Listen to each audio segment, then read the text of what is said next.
Riko Tediono ya, atau kita kenal dengan Riko Komunal. Bro Riko, suara saya cukup jelas nggak ini?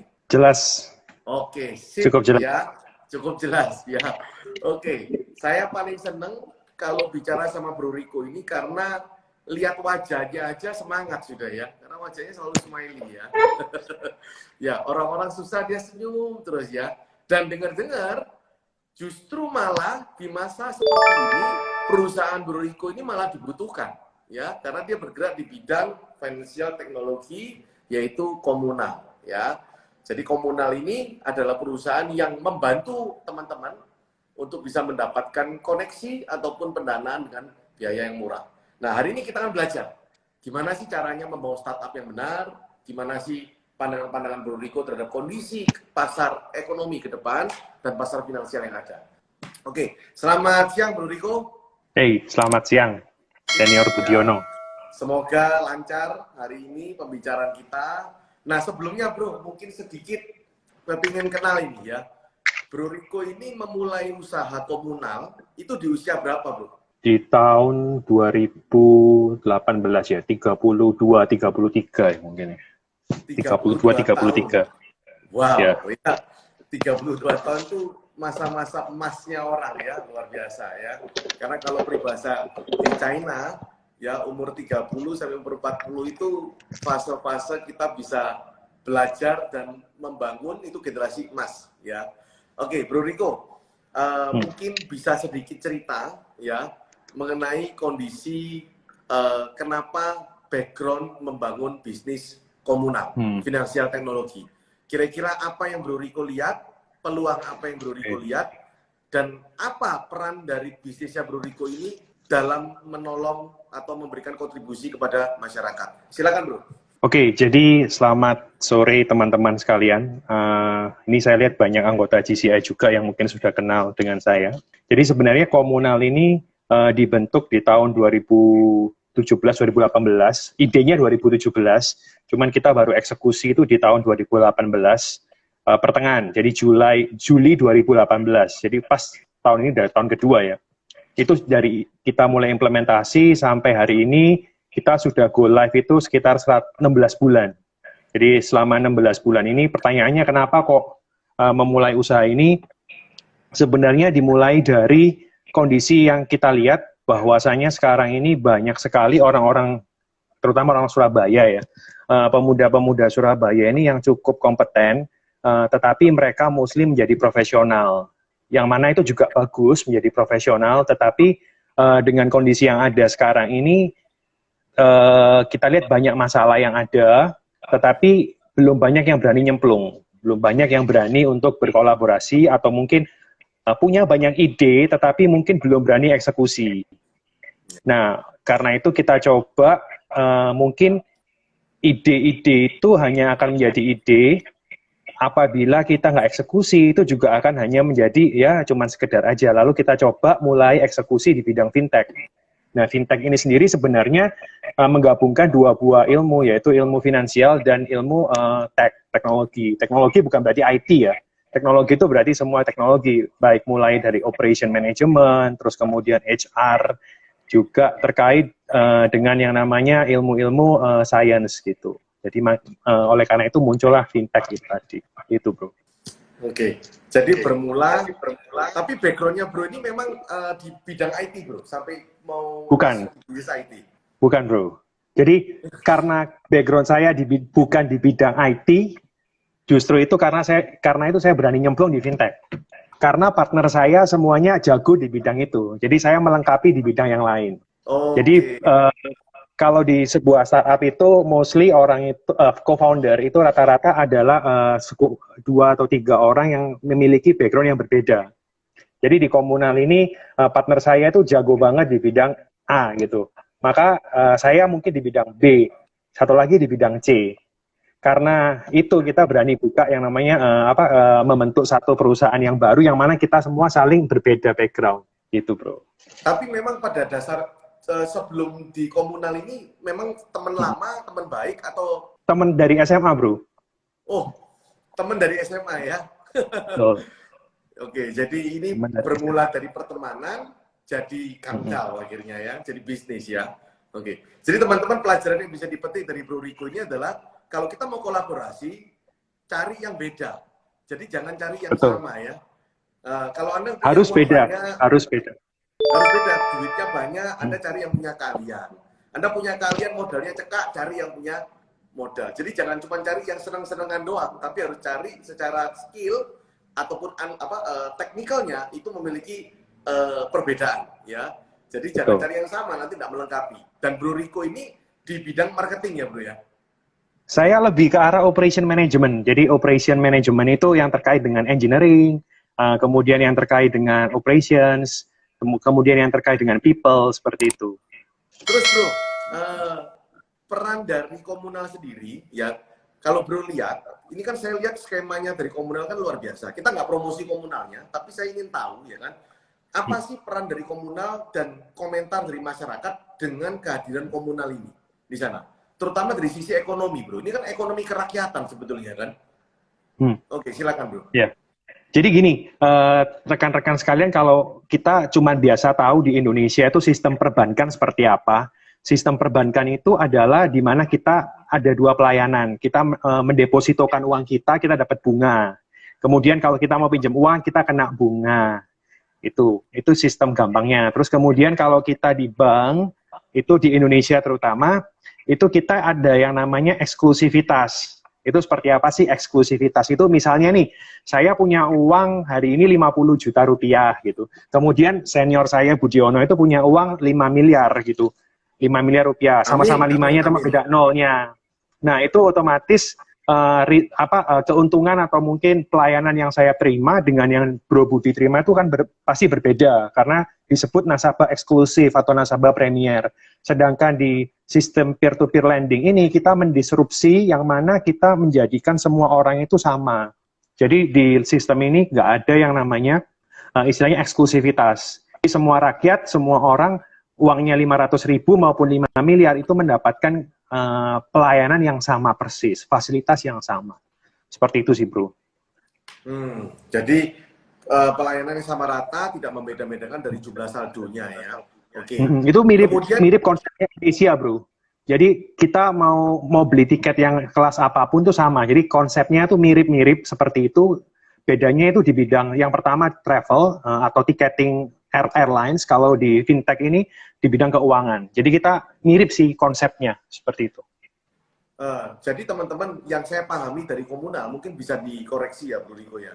Komunal ini mampu, saya sebut sebagai ekonomi kerakyatan, karena dia mampu membantu UKM-UKM yang sebelumnya kesulitan pendanaan, atau kalau bank itu kan, bank konvensional itu kan hanya mau mendanai yang bagus. Kalau keuangan Anda sehat, ya danai, ya kan? Dan betul, persyaratannya kan banyak untuk bisa didanai dan membutuhkan waktu 1-2 bulan, ya. Nah, di komunal ini apa yang membedakan, Bro, dengan bank konvensional? Jadi fintech dalam hal ini bukan cuma komunal ya, fintech itu sebenarnya bukan bermusuhan atau istilahnya segmennya itu rebutan sama bank. Justru kita ini kolaborasi dengan bank untuk bisa melayani sektor-sektor yang unbankable. Saya sebut lagi unbankable. Unbankable itu apa? Unbankable itu orang yang mungkin belum pernah punya rekening bank. Jadi misalnya kita di Pulau Jawa, hari ini mungkin kita punya bank A, bank B, bank C. Tetapi kita lihat di sekeliling kita, katakanlah pekerja umum ya, pekerja harian lepas, itu bahkan nggak pernah punya rekening bank. Mereka selalu punya pegang uang cash. Nah, dengan adanya fintech ini, kita membuat mereka itu mau nggak mau memiliki rekening bank atau cashless.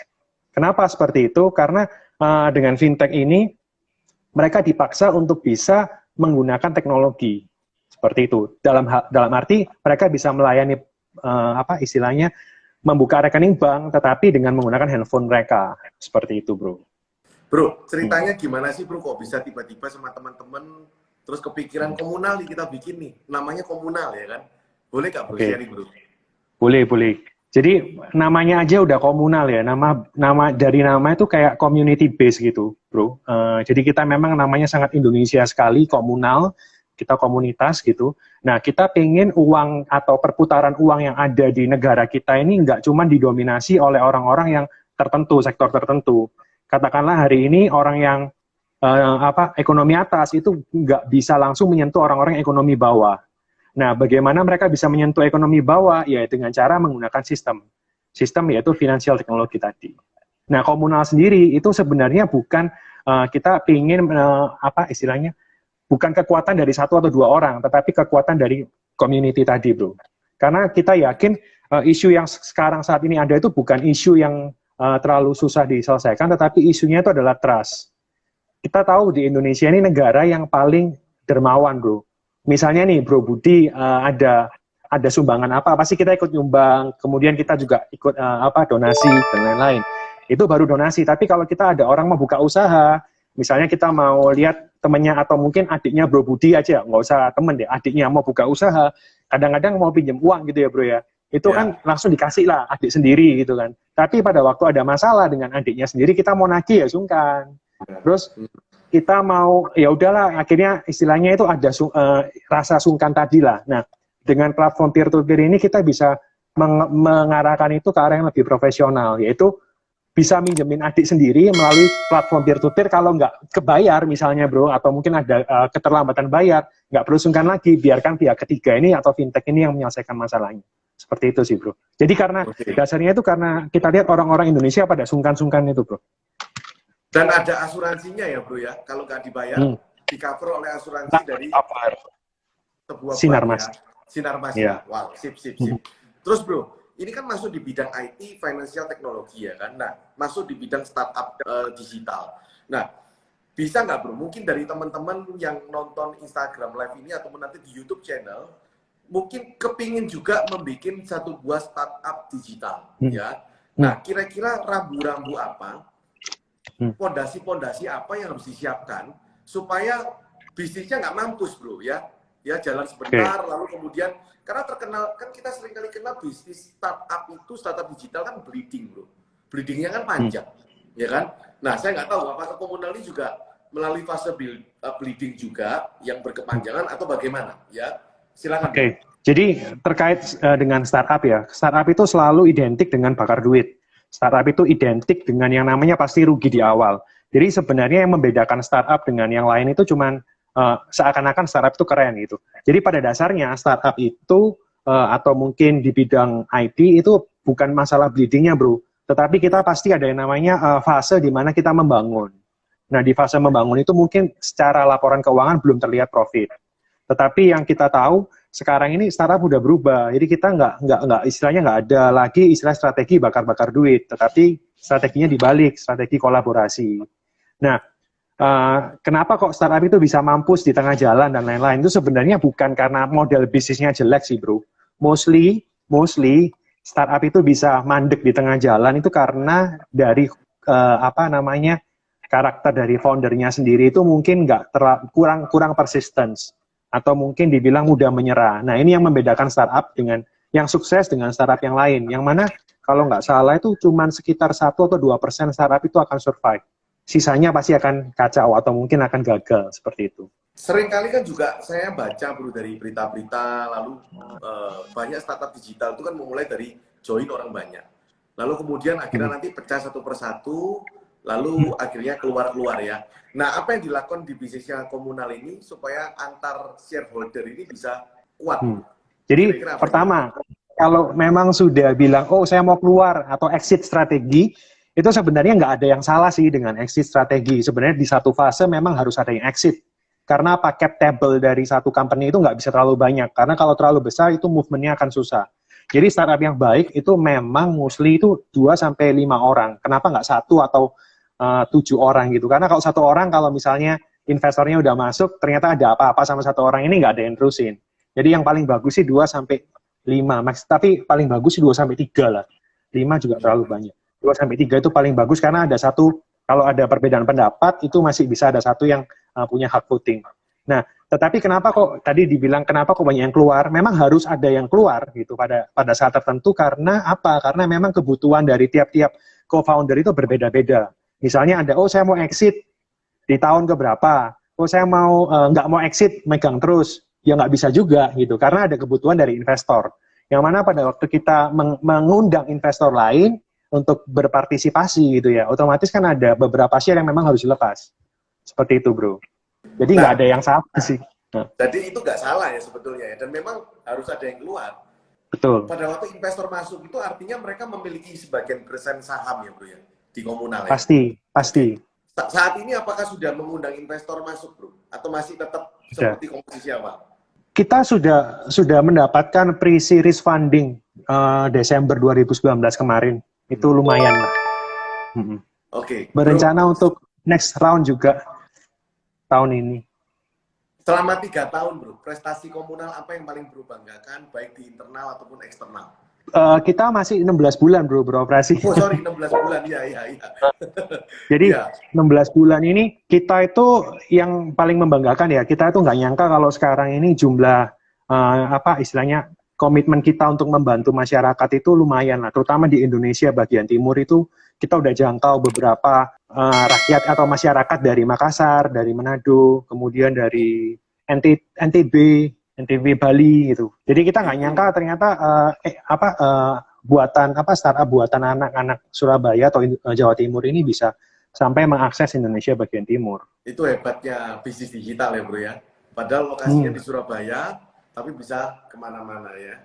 Ini kemarin itu kita barusan mendapatkan project, istilahnya membantu project untuk pembangunan rumah sakit di daerah mana ya?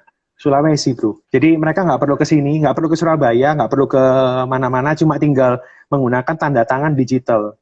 Tanda tangan digital itu bukan berarti tanda tangan kita difoto lalu ditempel, bukan loh, bro. Tanda tangan digital itu tanda tangan yang terenkripsi, bro. Jadi tanda tangan kita itu diakui oleh pengadilan berupa barcode. Jadi misalnya hari ini saya kenalan dengan Bro Budi. Bro Budi kebetulan lagi di Singapura misalnya, tapi usahanya butuh tanda tangan dari Bro Budi. Maka tinggal Bro Budi face recognition di handphone, lalu tinggal foto gitu ya, lalu kita sesuaikan, lalu pada waktu menggunakan aplikasi kami, lalu tinggal sign, itu tinggal klik atau mungkin sentuh aja di touch screen-nya itu udah bisa di-approve. Bro, rata-rata untuk orang bisa terdanai, kan misalkan saya nih butuh dana, saya majukan permohonan ke komunal. Rekor tercepat pendanaan itu berapa lama, bro? Setengah hari. Sorry. Tercepat tuh dari pendaftaran sampai ini ya, pencairan ya? Sampai dropping. Ya. Sampai dropping, 1 hari lah. 1 hari ya? Wow. Itu hari Jumat kemarin, waktu bulan Maret, Jumat sore kita transfernya Sabtu siang. Berarti ada yang lebih cepat dari kemarin ya? Kemarin itu berarti ada rekor ya? Nah, terus bro, itu rekor tercepatnya ya, pendanaan, jadi langsung sampai dropping. Nah, rekor terbesar bro, pendanaannya 2 miliar. Nominal. 2 miliar. Pernah ada kondisi di kenapa? Terkecilnya itu kita di 5 juta rupiah. 5 juta pun dilayani ya bro ya? Ya itu tadi saya bilang ada UMKM atau mungkin kayak semacam bapak-bapak itu ya, yang mungkin istrinya itu bekerja di rumah, bapaknya mungkin pekerja harian lepas seperti driver dan lain-lain. Itu akhirnya kita bisa danai untuk ibunya buka warung pecel itu. 5 juta rupiah. Dan itu sangat lancar anyway. Karena warung pecelnya itu walaupun warung pecel, tetapi demand-nya besar sekali. Karena warung pecelnya dikirim untuk konsumsi makanan satu pabrik, catering pabrik. Bunganya berapa, bro? Dia kena bunga berapa? Bunganya kita nggak bisa bunga tinggi, bro. Jadi kita di angka setiap bulan itu 1,5 sampai maksimum 2,5% per bulan. Jadi ini yang saya senang ya dari komunal. Jadi perusahaan itu bisa hidup. Karena kalau dengan bunga 1,5 sampai 2,5% itu masih make sense untuk mereka bayar. Ya, tapi betul. Dan mereka itu cuman ini loh bro, 2,5% atau 1,5% itu mereka pinjamnya sangat-sangat benar-benar bukan untuk keperluan mereka berusaha aja, tapi untuk perputaran. Jadi sebenarnya mereka kalau perusahaan catering atau makanan itu profit di atas 2 digit dengan bunga yang sangat terjangkau ini. Saya nggak bilang bunganya murah, karena dibanding kur, komunal mungkin di atas kur, tetapi proses yang kita tawarkan jauh lebih cepat. Dan mereka kan bisa memutarkan uangnya, otomatis bisa dapat pengembangan lebih baik, ya kan? Ya, jadi ini yang Bro Riko katakan bahwa mereka ini sebetulnya tidak melawan bank atau bertentangan dengan bank, tapi justru malah melengkapi bank yang mereka tidak bisa sediakan, ya. Oke, sip. Ya, ini idenya kreatif sekali ya, Bro, ya. Betul. Mantap, dan yang keren lagi, apa sih namanya, banyak perusahaan fintech seperti Komunal ini yang pada ujung-ujungnya terakhirnya itu diakuisisi oleh bank. Jadi Oh, atau mungkin nggak diakuisisi pun bank itu membuka channel mereka untuk fintech. Contohnya seperti ini, saya ambil contoh salah satu bank plat merah itu melalui sekuritas mereka mengakuisisi beberapa persen bagian dari saham yang ada di peer-to-peer lending. Itu sudah banyak terjadi, bro. Dan jadi Komunal pun saat ini ini yang disebut kolaborasi ya, bro ya. Jadi betul. Kita tidak, banyak orang berpikir bahwa P2P ini akan memakan pangsanya bank, tapi ternyata P2P ini malah sebetulnya melengkapi bank dan memudahkan bank untuk mengembangkan pasarnya ya lebih luas ke masyarakat. Wow. Betul. Dan peer-to-peer ini bro, peer-to-peer ini adalah salah satu bentuk model bisnis yang mana oleh OJK itu bank dan peer-to-peer ini diajak berkolaborasi. Disuruh untuk berkolaborasi lah lebih tepatnya. Karena apa? Karena bank tidak akan bisa masuk ke pangsa pasar peer-to-peer, pangsa pasar peer-to-peer juga nggak akan bisa masuk ke pangsa pasar bank secara regulasi. Oleh karena itu harusnya kalau diregulasi gitu, kalau kita dikasih barrier, maka yang bisa terjadi ya sendiri-sendiri. Tapi karena pola pikir anak-anak sekarang, daripada dikasih barrier, mendingan kita kolaborasi. Jadi mungkin regulasinya ada barrier, tapi secara aktual kita kolaborasi dengan bank. Bro, dalam fase new normal, apa yang dilakukan oleh Komunal, bro? Komunal saat ini lebih ke arah menggunakan empathy marketing, bro. Empathy marketing itu maksudnya strategi kami itu, kita itu bahkan quote-unquote ya, bekerja itu kan sebenarnya kita tanpa fee beberapa waktu lalu. Jadi yang di peer-to-peer Komunal itu bunga yang ada itu diberikan kepada investor kan, bro. Dan kita kan cuma ngambil istilahnya biaya itu dari biaya administrasi. Yang dilakukan oleh Komunal kemarin ini kita melakukan zero admin fee. Jadi kita benar-benar bekerja tanpa dibayar, tanpa menggunakan apapun, tanpa ini. Tetapi untuk proyek-proyek yang berkaitan dengan pemenuhan barang kesehatan serta pemenuhan untuk alat-alat APD. Terus yang kita juga menggalang dana sampai 10 miliar, berkolaborasi juga dengan beberapa partner kami. Kita menggalang dana terbesar itu 10 miliar, bro, yang kita sumbangkan langsung ke Pak Presiden. Wow. Itu CSR yang berhasil bro lakukan untuk sumbangsi ke masyarakat di masa yang normal ya. Bro, boleh tahu nggak bro, 10 miliar itu terkumpul berapa lama, bro? Coba tebak, kira-kira berapa lama? Waduh. Berapa lama ya? Sebulan? Seminggu? Deadline-nya 30 hari. Terkumpulnya actual itu sekitar 15 hari. Gila. 15 hari bisa cari uang 10 miliar. Wow. Berapa orang, bro, datanya, penyumbangnya? Ribuan, bro. Ribuan? Dari seluruh Indonesia. Bro, ada nggak orang asing atau orang dari mancanegara yang sudah menjadi nasabah Komunal? Pendananya Komunal? Oke. Kalau dibilang orang asing itu adalah warga negara asing atau orang Indonesia yang memiliki KTP negara lain? Keduanya boleh, bro. Yang nomor dua banyak. Jadi banyak orang-orang Indonesia yang mungkin bekerja di Indonesia atau bekerja di negara lain lah. Di Singapura, Australia, Taiwan, Malaysia, yang itu menjadi pendana di Komunal. KTP-nya masih KTP Indo. Promosinya lewat internet, kita nggak usah buka kantor cabang di luar negeri, tapi kita bisa dapat pangsa dari mana-mana ya. Wah, itu keren ya. Bro, di usia 32 tahun, sebelum di Komunal, bro ngapain? Sebelum di Komunal lebih enak ya, maksudnya sudah settle. Justru di Komunal ini mulai... Ya, jadi waktu saya sebelum di Komunal itu, saya sudah keliling-keliling. Jadi pertama kali lulus, sudah bekerja di Taiwan, terus bekerja di Jepang, bekerja itu sebagai profesional, bro. Terus di Beijing, di Thailand, singkat cerita keliling-keliling di bidang ini, packaging industri seperti Tetra Pak itu, bro. Terus juga di perusahaan asing itu yang namanya, kalau bro tahu itu, apa sih namanya, Unipresiden. Itu perusahaan di Taiwan. Unipresiden itu kayak Indofood-nya lah, di Indo. Itu. Jadi terus kemudian keliling-keliling di berbagai negara. Yang paling lama di mana, bro? Di Jepang berapa lama? Di Taiwan paling lama, hampir 5 tahun, 6 tahunan ya. 5 tahun, 6 tahun. Di Beijing 1 tahun, di Thailand 1 tahun, macam-macam, bro. Profesionalnya sebagai apa di sana, bro? Nah, kebetulan karena bidang saya itu kan di chemical engineering dan nanoteknologi, saya itu banyak bergerak di bidang operation management setelah manufacturing industry. Jadi yang berkaitan dengan teknologi atau perpabrikan lah, industri packaging itu sudah sampai situ.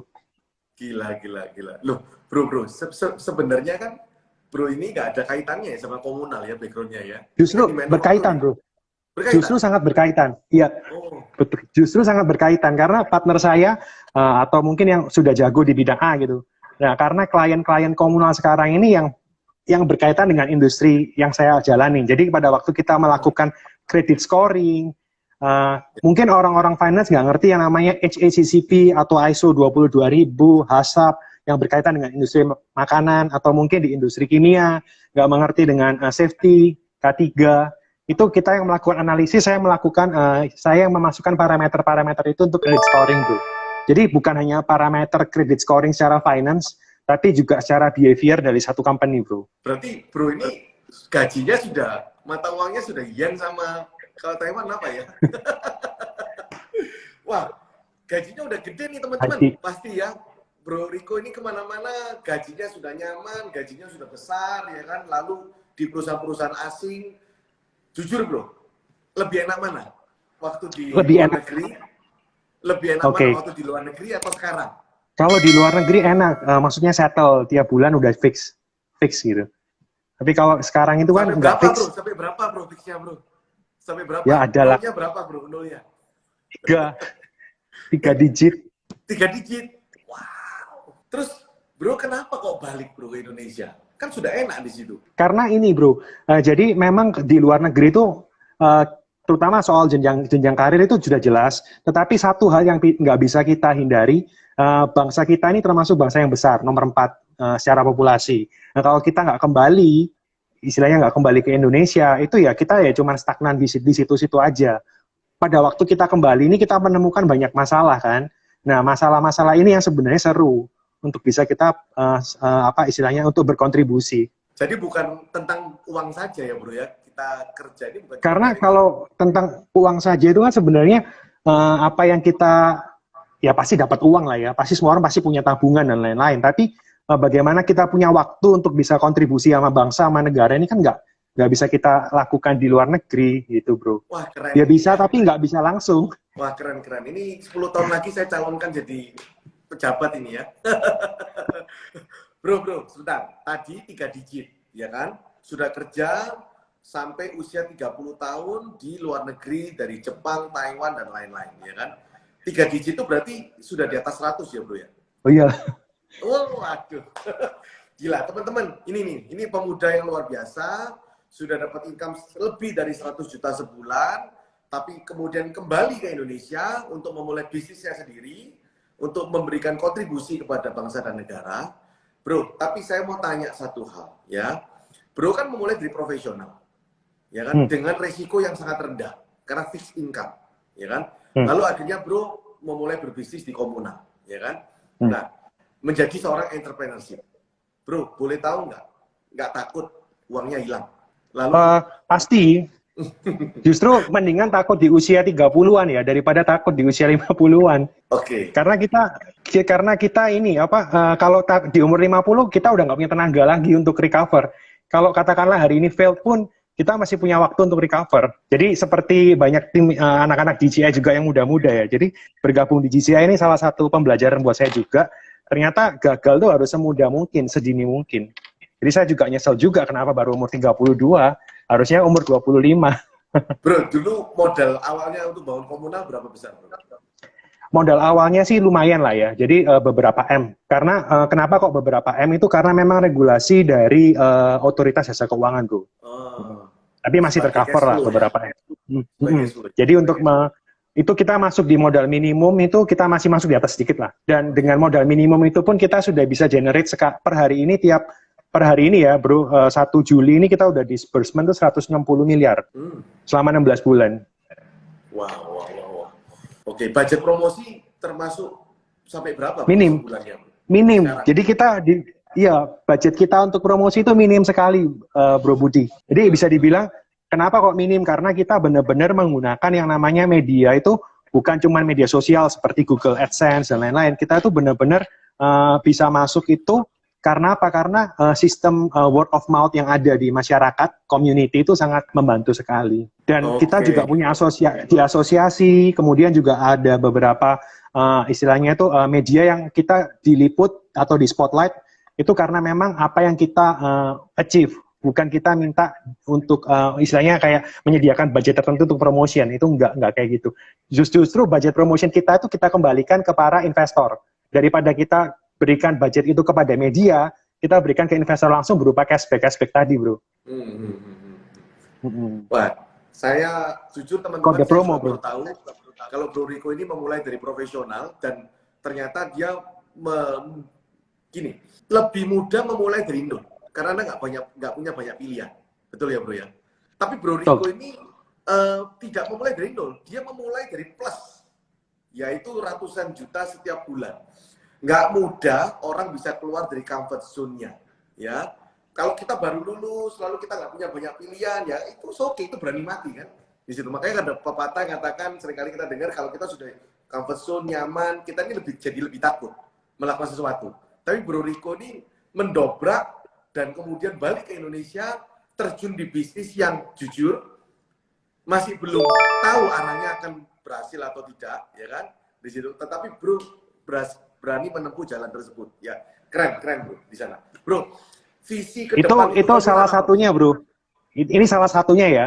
Salah satu kenapa saya bisa nyemplung ini ada beberapa anak GCI juga. Itu saya melihat beberapa rekan-rekan saya di GCI sih.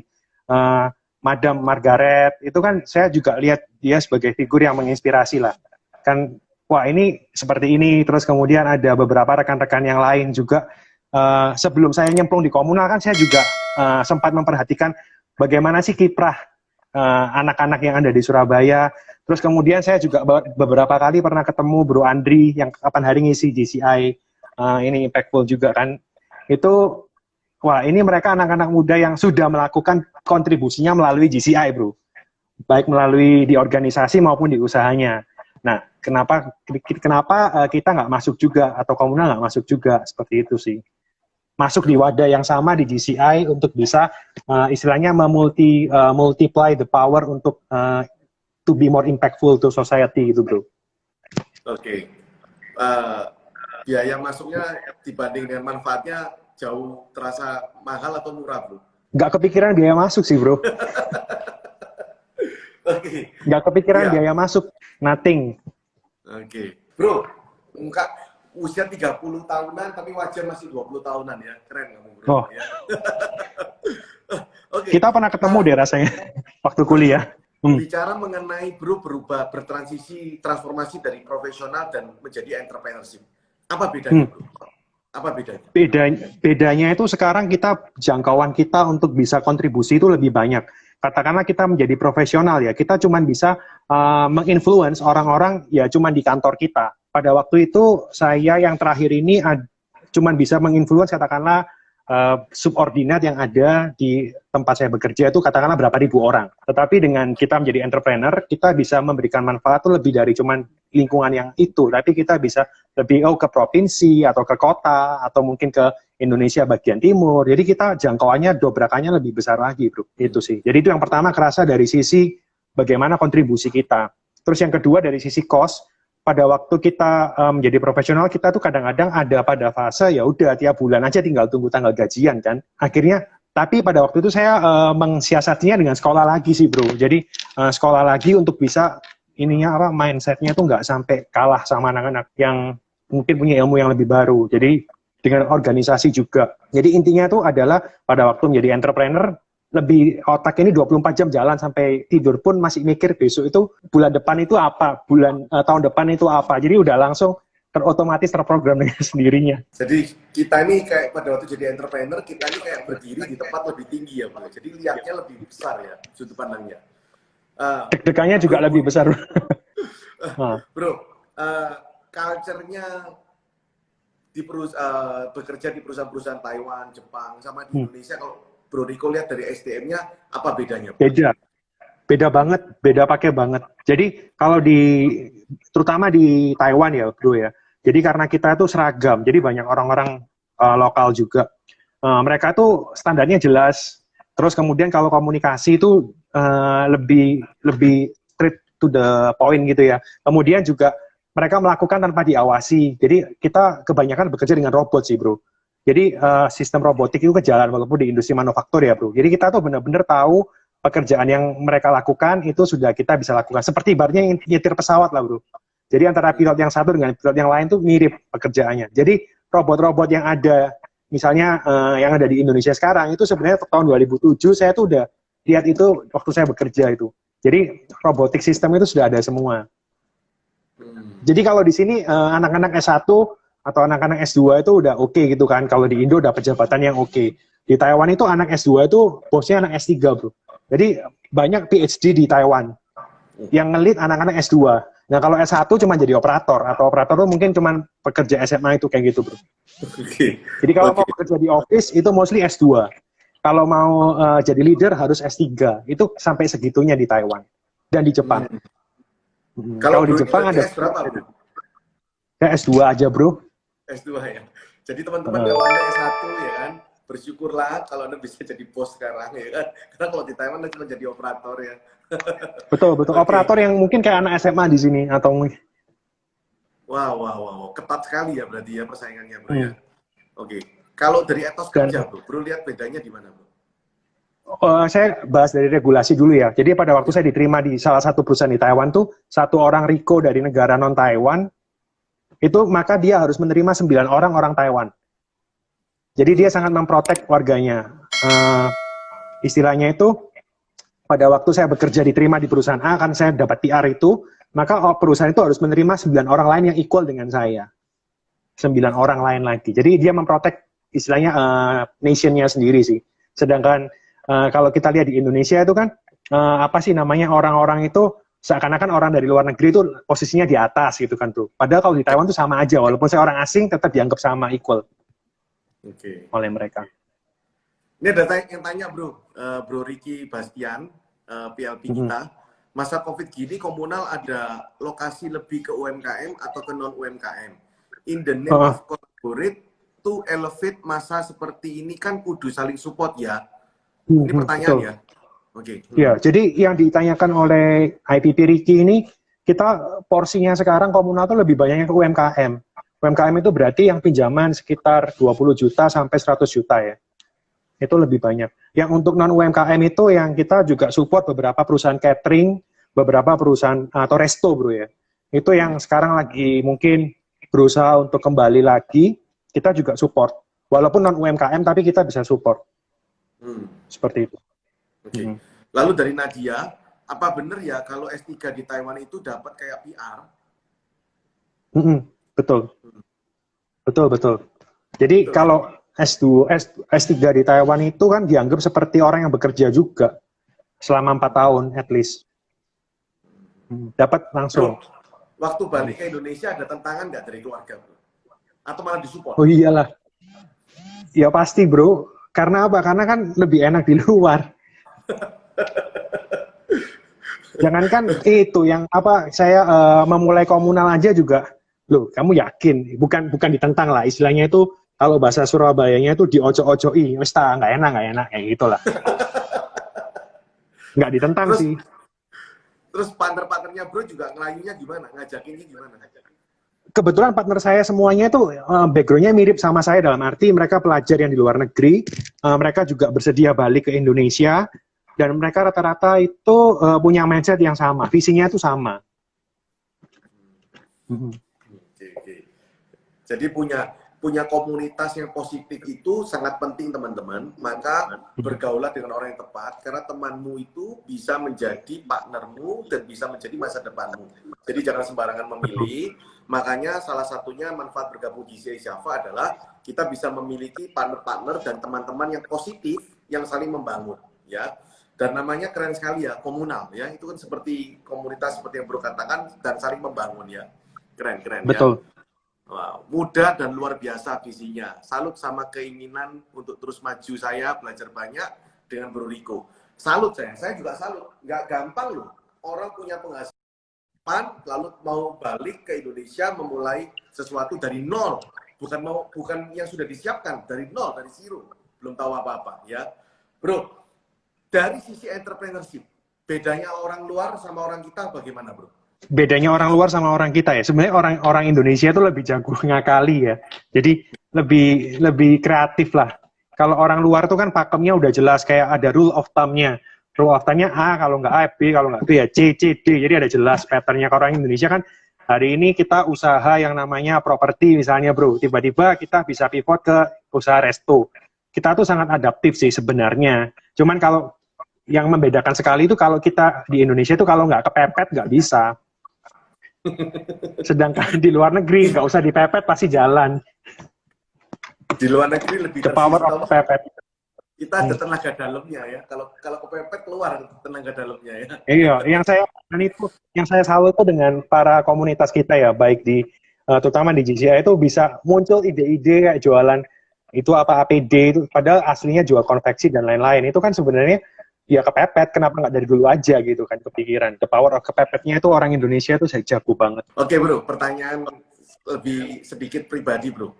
Alokasi investasinya bro ini kemana bro? Untuk saat ini di usia 30 tahunan ini bro. Otomatis sama lah seperti rule of thumb lainnya. Ini karena udah kebawa ya rule of thumb. Jadi ada properti, misalnya ada yang namanya di komunal sendiri, terus kemudian ada di beberapa instrumen yang lain. Tetapi yang paling besar sekarang sih kita lebih ke arah fixed income yang kayak komunal ini bro. Karena apa? Karena kan kita udah jelas. Dalam arti kita tuh returnnya nggak sampai setinggi saham gitu bro. Tetapi kita juga nggak serendah deposito. Jadi itu di tengah.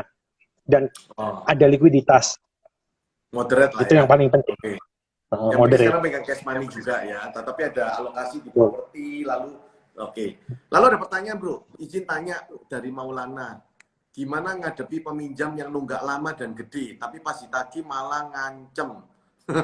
Ya, pengalaman pribadi kasih sebelumnya. Itu justru ini bro, pengalaman komunal itu bukan cuman ngadepin orang kayak gitu ya, sudah pinjem malah tambah, istilahnya itu malah ngancam dan lain-lain. Jadi di sistem kita, di sistem komunal itu, karakter yang seperti itu tuh kita hindarin bro. Jadi nggak sampai kejadian kayak orang kayak gitu, itu udah nggak mungkin kita cairin pinjamannya. Oke.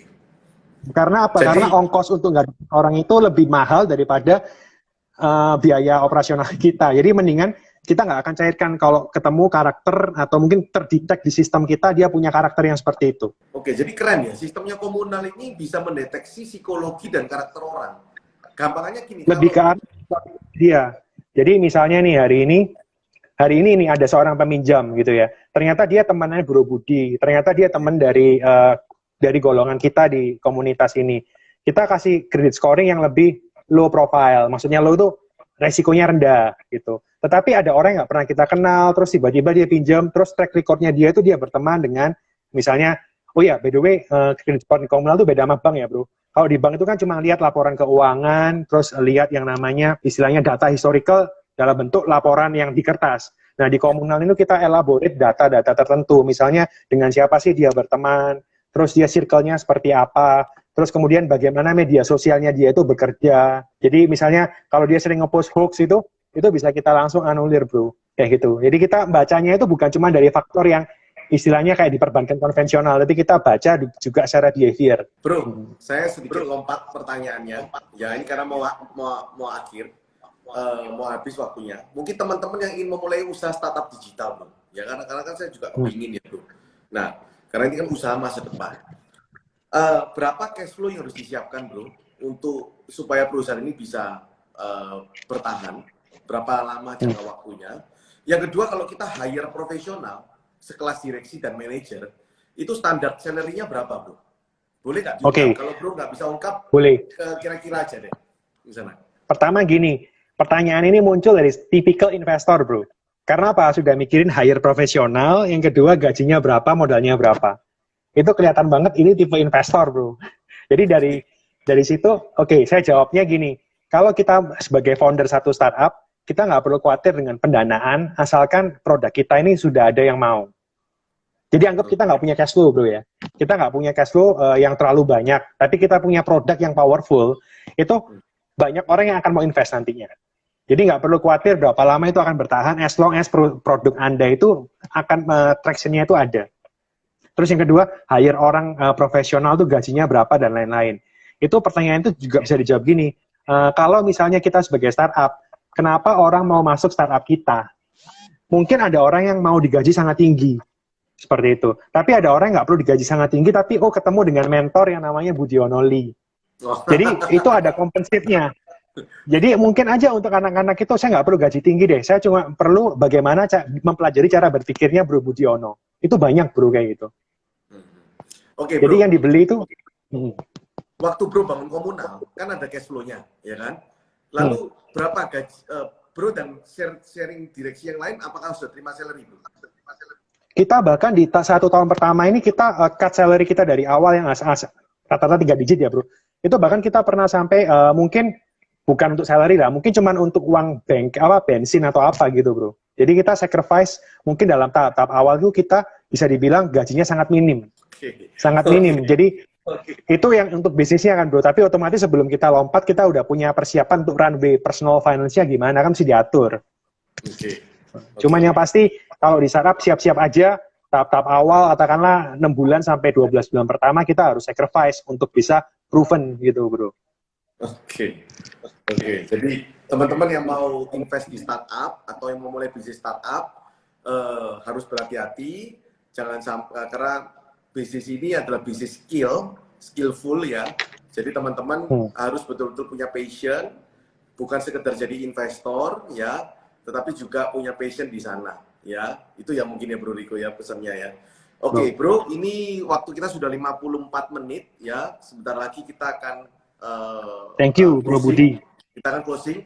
Pesan terakhir Bro untuk teman-teman semua dan anak-anak muda yang ada di Indonesia yang mungkin nanti akan melihat video ini ya. Silakan Bro. Oke. Pesan saya sih dalam semua bidang itu cuma satu kalimat ini. If you fail to plan, you plan to fail. Wow. Sip. Jadi teman-teman semua, planning itu adalah hal yang paling penting dari seorang Bro Riko yang terdidik dengan pengalaman profesionalisme dari luar, bekerja malang melintang, menjadi profesional di perusahaan-perusahaan asing, dan akhirnya memutuskan kembali ke Indonesia untuk memberikan kontribusi kepada negara Indonesia. Dan yang lebih penting lagi, Bro Riko mau juga berkontribusi di GCI Java. Ya. Jadi teman-teman semua, bagi Anda yang belum bergabung di GCI Java, dan Anda kepingin bisa belajar dari orang-orang seperti Bro Riko, Madam Greta, woman printer yang luar biasa, lokal presiden kita Johnny Tio, yang memiliki brand JT, ya JT Group, dan juga dari teman-teman yang lainnya. Luar biasa teman-teman semua. Oke, thank you semuanya. Thank you, senior. Goodbye. Thank you. Sukses terus.